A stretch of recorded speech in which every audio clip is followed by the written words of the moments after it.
Hi, everyone. For some time now, I've been following the YouTube channel of Alana Parek, aka AAHANA. And for those of you who aren't really familiar with her channel, she mostly focuses on topics dealing with sexuality, intersexual dynamics, and relationships. Though at the very beginning, when she started her channel, she mostly spoke about veganism. She used to be a vegan, though she's no longer one. Animal rights, she was very passionate about that, and she would talk about like the reality behind factory farming and stuff like that. And also, she had some very good stuff on spirituality. Though, as of late 2019, approximately, her channel sort of shifted in a slightly different direction. She's become a bit more politically conservative. She would repost material from Candace Owens, for example, or this gay conservative gentleman. I don't recall his name. Christian Walker. Okay. And she also adopted a somewhat born again Christian viewpoint. Maybe she could correct me on that. But she has posted some videos of like Bible reading ASMR stuff. She would have discussions on how she identifies with the Christian viewpoint and the teachings of Jesus. As far as her stuff on sexuality goes, you could say that Alana and another YouTuber by the name of Kasumi Chris, those of you guys that don't know who she is, she's a Dutch YouTuber who talks about pretty much the same stuff that Alana talks about. Both of them, both Alana and Kasumi, have spearheaded the female wing of the NoFap movement, you could say.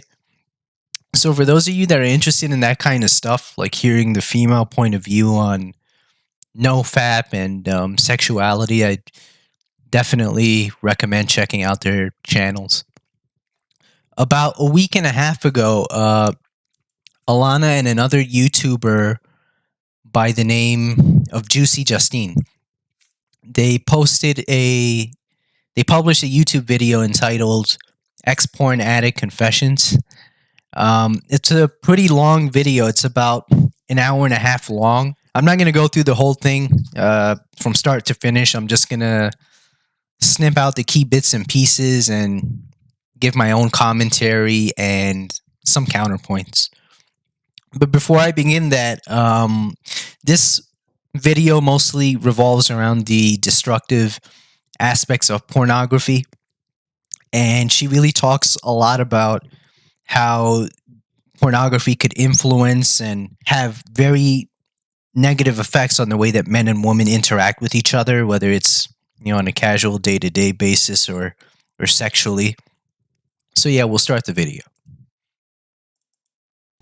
But yeah, in porn, they make the big thing being like seeing the man's ejaculation. Like it's all about like seeing it on the woman's face or on her body. It's about like seeing it. Yeah. Whereas like if you have sex in the way that, if you believe in God, if you have sex the way God intended, you would never see it. You would never see the ejaculation. It would just go right into your body. Yeah. I don't know about that. See it. And so it's interesting how porn glorifies like seeing it when you wouldn't, like in nature, you would never see it. You would never really even know what it looked like, right? Because it would just go into the woman's body and not on her face or on her chest or whatever. It's just like, yeah. Because it's like, that's your seed. I don't know. I think a lot of what Alana just said reflects a more Christian viewpoint, a religious viewpoint, like this idea that a belief in God would deter people from doing the types of things that she just mentioned. But I seriously doubt that. And I think that this is something that needs to be challenged. And you don't have to take my word for it. If you take a look at some of the sexual scandals and the sex abuses that goes on in the Christian churches, and I'm not just talking about the Catholic Church, because a lot of evangelical Christians, for example, they're very quick to point at the Catholic Church, I think, to sort of deflect from their own problems. In fact, it's interesting because you had an article by the Christian Century, which is a Protestant and evangelical magazine, that they admitted in an article back in 2013 that evangelicals are worse than Catholics on sexual abuse when it comes to covering it up and all sorts of stuff. And interestingly, even among the so-called non-denominational branches, they're just really Protestants, but I guess they don't want to use that label. You find the exact same thing. Look here.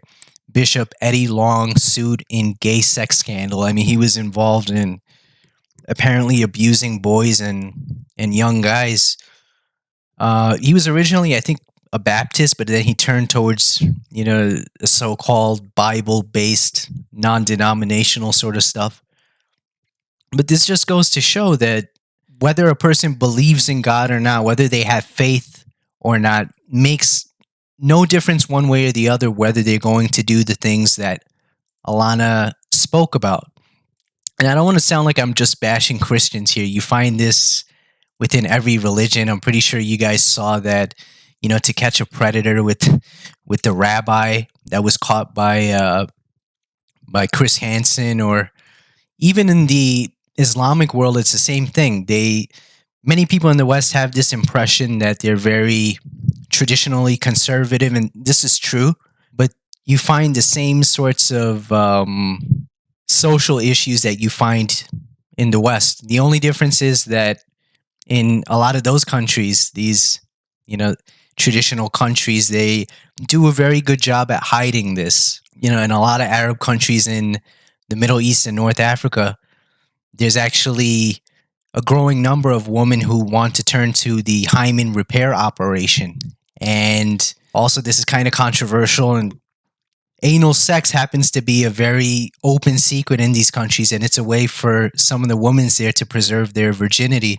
If you guys want to hear more about that stuff, I got a video entitled Islam and the Red Pill, where I cover some of that material.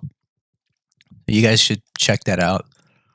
But yeah, just to sum that part up, a belief in God or any sort of faith does not necessarily serve as a preventative measure, or a safety net for that matter.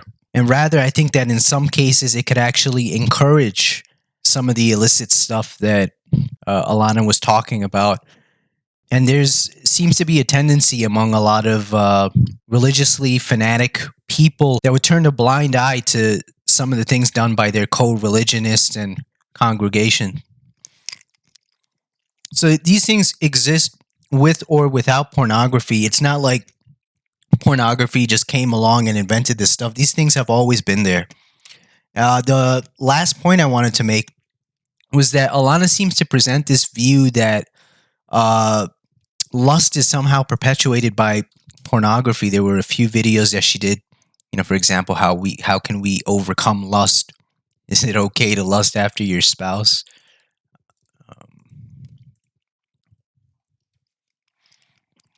And she seems to tie this in with porn and the media.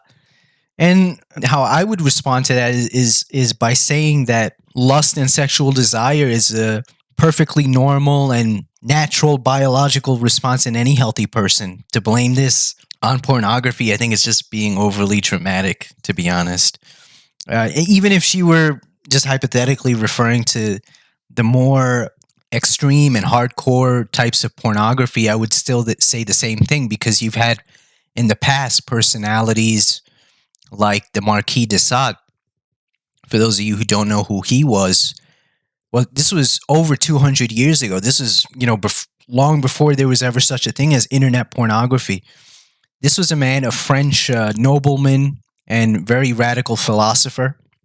He's written some very graphic, extremely pornographic books like the 120 Days of Sodom and other books like this. And his books mostly revolve around his fixation on extreme violence, sodomy or anal sex, and other taboos that are way too graphic for me to even say, so I'm not going to say them. If You guys could do your own research on that. And what would probably be of interest is that Desaad could best be described as the, dark prophet, so to speak, who paved the way for modern day pornography. So everything that Alana was mentioning, the issue of lust and pornography didn't invent this. It didn't perpetuate this. These things have always been around throughout human history. Another intriguing area that Alana touched on was the idea of pornography influencing a person's sexual orientation. I'm going to find the timestamp for that. 1 second.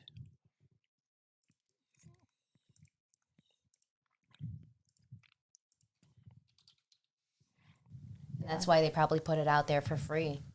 Yeah, I mean, that's the whole intention of it, is to destroy people so that our relationships are all messed up. Do you think that porn ever impacted your sexual orientation? Do you think? For sure. For sure. Yeah, for sure.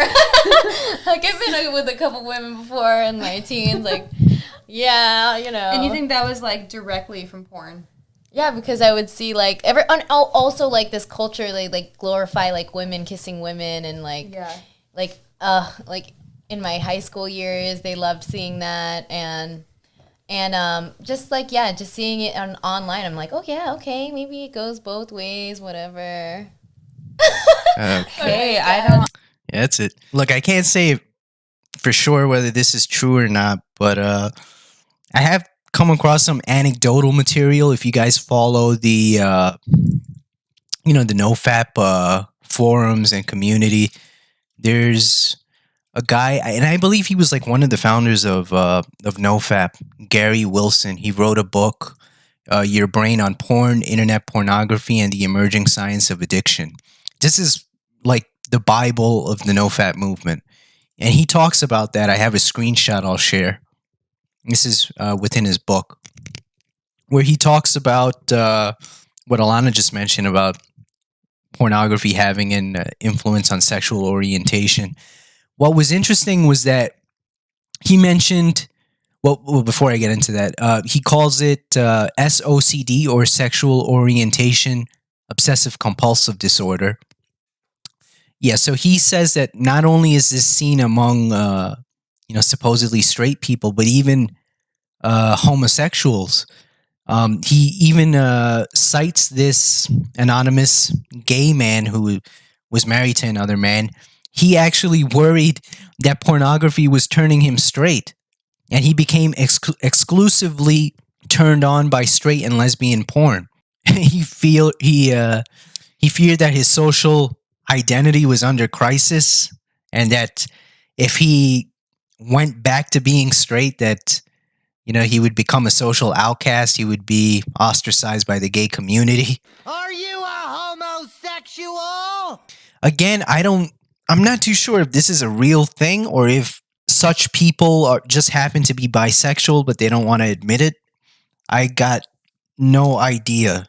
Maybe you guys could comment on what you think.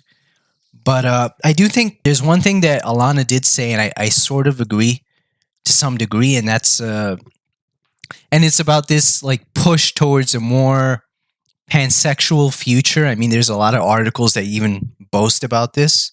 There may be some truth to this, and we may see a point in time where the gay-straight distinctions would be blurred. I don't know.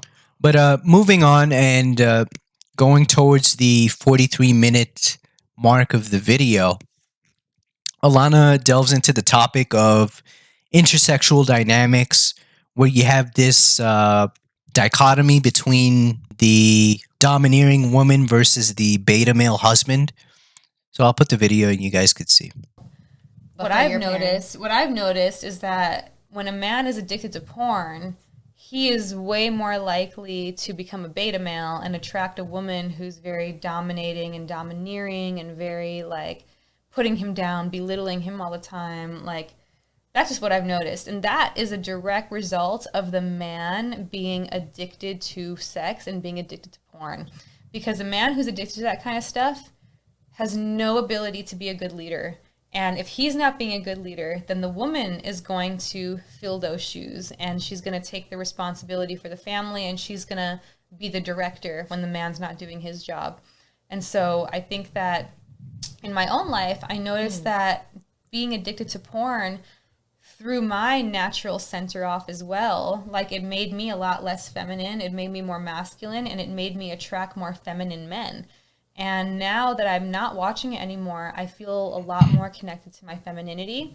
And I notice that the men I attract more are more masculine. And it's like, it's a dynamic that I want to have now. Whereas before I wasn't aware of why I was doing things the way I was. But really, when your sexuality is off, everything's off. You know, it's like when you're like sex is how we got here. So if that is off, if like your relationship with sex is off, literally everything in your life is going to be off. It's like a domino effect. Yeah. Okay, so this is another major theme in a lot of Alana's NoFap content, and I'll find that Instagram post that she put just to illustrate, you know, this theme that's in a lot of her NoFap stuff. Here it is. Okay, where she says, quote, "Porn is causing strong masculine men to go extinct. The easiest way to strip a man of his masculinity and feminize him is to get him to watch porn on the regular," end quote. I think, again, this is one of those hyperbolic things, exaggerations. I mean, there's no question that porn, I think, is one of those things that may be substituting real relationships and real sex, but then again, this could be used to describe modern technology as a whole. Modern technology, the progression of technology has, to a very large degree, made humanity less active and more passive. And if you see some of the problems that's going on in Japan right now, it's not only the porn issue, it's the role that technology has played in removing man from the natural world, so to speak. And there's other factors besides that account for why we see that dichotomy that Alana spoke about the very dominant or domineering woman versus the male buffoon, which we see sort of depicted in some TV shows like, you know, Married with Children, Al Bundy. And, you know, for example, the fact that our contemporary culture condemns any sort of expression of masculinity as being, you know, toxic or, you know, a sort of machismo. I had an article here about that. And then also the laws which generally favor women over men. You know, to take, for example, the divorce procedures where men could potentially lose a very large chunk of their earnings and savings. So there's always that anxiety which causes men to be very mindful of the ways that they interact with women. And ironically, and in a sense, you could also say that the traditional conservative model where men are always expected to be there for women and to provide for women, you could say that these things play as much a role, maybe even a greater role in dumbing down the male population, so to speak. Now, to comment on Alana's statement that porn is making women more masculine and men more feminine, I find this incredibly hard to believe for a number of reasons. And reason number one is that the overwhelming majority of pornography conforms to the standard and traditional gender norms where women are expected to be hyper feminine and the men are expected to be hyper masculine.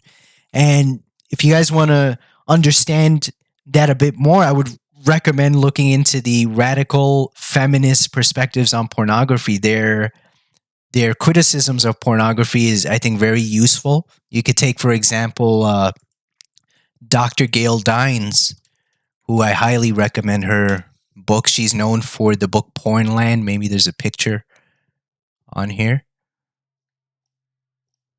Yeah, right here. So again, she's known for her anti-pornography activism. And this is, you know, one of her best books, in my opinion. She actually stated in a debate on the news, and the debate topic was, "Is porn good?" And this is what she has to say. This is very interesting. Okay, there's a new study out. There's a new study out that actually compares the pornography produced by women versus the pornography produced by men. It's just been published in a peer-reviewed journal, and what they find is pornography produced by women is actually slightly more violent and demeaning than that produced by men. So that has absolutely cuts no cloth. Well, there you go. And what also needs to be emphasized is that a lot of the analytical data and statistics have shown that women are far more likely than men to be fixated on the very rough and hardcore and even the ultra violent genres of pornography. Here's one article. Shows how like the numbers are off the charts. Vice also published an article about this, how more and more women, when compared to men, are looking for these very sick and violent genres of pornography. It's disturbing. If we even take this back to the 50 Shades of Grey phenomenon, the film was directed by a woman. The screenplay was written by a woman. This is her. And the book or books that it was based on was written by a woman. And most of the fans of the film are women. And most of the fans of the books that it was based on are women. And this is also very interesting because in a study undertaken by the research teams of Ohio State and Michigan State universities, they established that female readers of 50 Shades of Grey were more likely to uphold sexist attitudes. Of the females who found the story to be hot and romantic, they displayed what the researchers called hostile sexism, whereas those females who only described it as romantic were more likely to uphold benevolent sexist attitudes revolving around the idea of female submissiveness.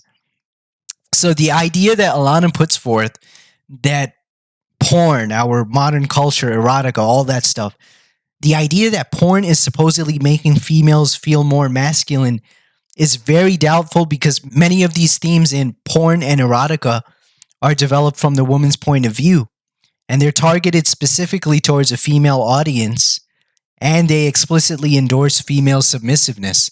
And I'll provide a quotation by Anne Desclose illustrating this. She was an erotic novelist and BDSM writer, and this is what she had to say.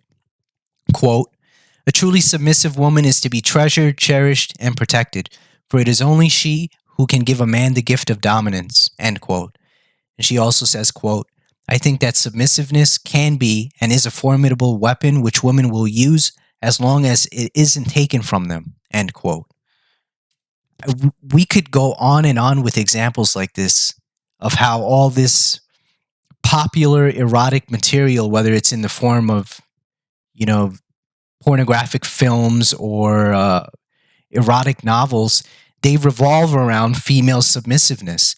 There's also the example of Toni Bentley. She's an Australian writer and dancer. She wrote a book entitled The Surrender, an erotic memoir, in which she celebrates being sodomized and being put in a position of sexual subservience. So again, I don't buy what Alana is saying about how porn is making her feel more masculine. If anything, the overall reality is the complete opposite. Now I'm going to move on towards the 48th minute of the podcast, where Alana makes reference to Mia Khalifa, the porn actress, and her alleged experiences in the porn industry. Mia Khalifa, I mean, I have seen a lot of her interviews, and she talks about that, how she was only in porn, I believe, for like, what, a month wow, or maybe 3 months. Wow. Maybe a month at like 3 months. It was a very, very short amount of time. But they milked her for all she was worth in that short time. They got her to do like all these scenes in such a short amount of time. And now she talks about it, how like that 1 month or 3 months that she was in porn now dictates how she's seen for the rest of her life. Like, it's wild to me. Like, imagine someone filming you making some stupid decisions for 1 month in your life, and now that's just who you have to be forever. Like, it's so evil what they do to women in the porn industry. and to the men. And she didn't even get compensated that much at all. Like, they don't get paid that much, and they're getting humiliated in front of everybody. Yeah. And it's out there forever, but thank forever. goodness she, like, you know, she came to her senses and stopped. And one of the issues I have with this is that when it comes to women who make the conscious decision to star in these kind of pornographic films, they need to take some kind of responsibility for these decisions. You know, we're not talking about a little girl. We're talking about a grown-ass adult who should know better. The second thing is that the idea that Mia Khalifa was underpaid, or like what Alana said, she was milked for all she's worth, is really questionable. And for those of you who kept up with the news, the company that she worked for, I'm not going to mention the name because it's kind of explicit, actually filed a cease and desist notice highlighting a lot of the false statements that Mia Khalifa made. And they also stated that she earned well over $178,000 while working in porn, not for a few months like what Alana said, but for 2 years and 9 months. And they state that they have all the receipts to prove this. And you'll notice that from that moment on, once she received that notice, Mia Khalifa backed off from much of her allegations, presumably because she knew she was going to be milked for all she's worth, to use Alana's expression. What's also worth noting is that long before these specific allegations against the company, Mia Khalifa gained a lot of media attention by claiming that ISIS had sent her death threats. I'll roll to the video. ISIS sent me death threats. How? Via what means? Medium. They photoshopped a picture of me on a beheaded body holding like my head that was photoshopped on there, saying, "You'll be next, you Muslim disgrace." You see this picture. What is the reality of like seeing yourself on this? So I responded to it and I said, "Better my head than my tits. They were expensive." Okay, good. And you're very good at these witty deflections to protect yourself. First off, these tweets were sent by two different people. All right. The Photoshop one that she was talking about was sent by a guy by the name of Hussein Anan, and the other one, a guy by the name of Abdullah Bakr. The other thing is that the Photoshopped image, which was supposedly sent by ISIS, was sent on January the 5th, whereas her supposed response was on January the 4th. How in the heck could she possibly respond to a tweet that wasn't even published yet? How could she respond to a tweet that didn't even exist? So it's more than obvious to anyone with common sense that she lied and made up this narrative. Also, if you look into the accounts that tweeted these posts, you'll see that they're clearly not ISIS. In fact, if you take a look at Hussein Anan's account, this is the man that posted the Photoshopped image. And I'll go right to his Twitter account to show you guys.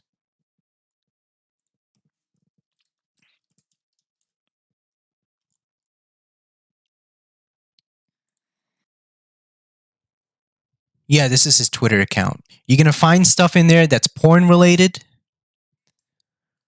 And there was a tweet in here, a retweet actually, that caught my attention right away. Give me 1 second. Here's the retweet. This is a retweet from a man by the name of Aziz Al-Kanai. This is in Arabic, and I'll show you the automated translation later. And for those of you who don't know who this man is, this is Aziz Al-Kanai. He's an Arab Kuwaiti journalist who is very much a pro-secularist figure, and he's against slut shaming and all that stuff. Yeah, so you got to ask yourself, if this is an ISIS member, why would he be retweeting something like this? And there's other retweets on his account. It's going to take a while to, scroll through, so I just took some screenshots. Here's one, another retweet that's critical of religion, where a person named Hassan Meki says, "Religion killed more people than all sicknesses and natural disasters combined." Here's another one. Well, that's the one we just saw. Here's the translation, by the way, if you guys want to see that.